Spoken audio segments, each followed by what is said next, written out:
அன்பிற்கினியர் வணக்கம். உங்கள் ஆஸ்ட்ரோபாலா வேலூர். இந்த பதிவில் நம்ம பார்த்து கொண்டிருப்பது புதன் பரிகார ஸ்தலம் வாணியம்பாடி அருகில் இருக்கக்கூடியது. வாணியம்பாடியிலிருந்து மேற்கே பாலாற்றுக்கரையினுடைய வடமேற்கு பக்கம் இருக்கக்கூடிய ஒரு ஸ்தலம்தான் இந்த ஸ்தலம். அதிதீஸ்வரர் அப்படின்னு சொல்கிறாங்க.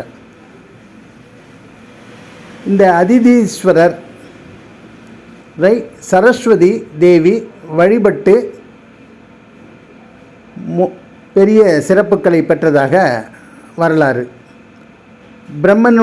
பிரம்மாவுடன் இருந்த பிணக்குகளை நீங்கி சரஸ்வதி தன்னுடைய ஸ்டேட்டஸை ரைஸ் பண்ணி கொண்டதாக ஒரு ஸ்தல புராணம் சொல்லுகிறது. சரஸ்வதி தேவி இந்த அதிதீஸ்வரரை வணங்கி சகல யோகங்களையும் பெற்றதாக கருதப்படுகிறது. அப்பேற்பட்ட ஸ்தலம்தான் இப்பொழுது நாம் பார்த்து கொண்டிருக்கக்கூடிய புதன் பரிகார ஸ்தலமாகிய பழைய வாணியம்பாடி சரஸ்வதி கோவில். ஜாதகத்திலே புத பகவான் நீச்சமடைந்திருந்தாலோ அல்லது புதன் சூரியனுடன் சேர்ந்து அஸ்தங்க தோஷம் பெற்றிருந்தாலோ அல்லது புதன் சனியினுடைய பார்வையில் பட்டிருந்தாலோ ராகு கேதுக்களுடன் இணைந்திருந்தாலோ புதன் தோஷம் பீடிக்கப்படுகிறது. அப்படி பீடிக்கப்பட்டவர்கள் கல்வியிலே சிறந்து விளங்க வாய்ப்பு இல்லாமல் போகிறது.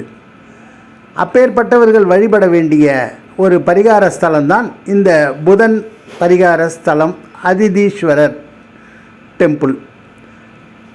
சரஸ்வதிக்கு பிரத்யேகமாக சன்னதி இங்கு இருக்கிறது.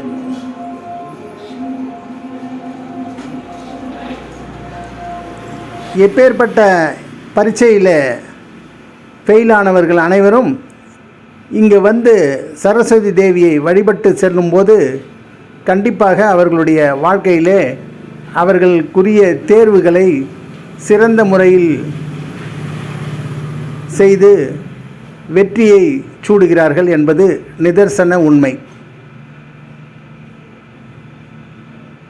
சரஸ்வதி தேவி ஈஸ்வரரை வழிபடக்கூடிய இந்த காட்சி பாருங்கள். அதிதீஸ்வரர்.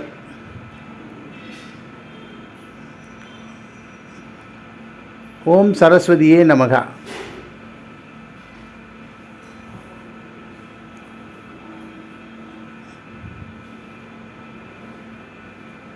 இதை பார்த்து கொண்டிருக்கக்கூடிய உங்கள் அனைவருக்கும் சரஸ்வதியினுடைய அருள் கடாட்சம் கிடைக்க பிரார்த்தனை செய்து கொள்கிறேன்.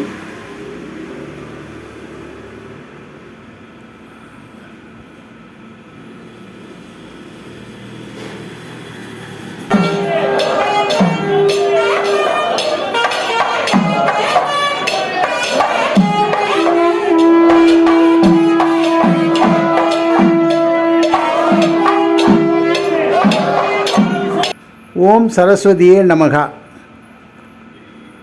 நன்றி, வணக்கம். உங்கள் ஆஸ்ட்ரோபாலா வேலூர். நன்றி.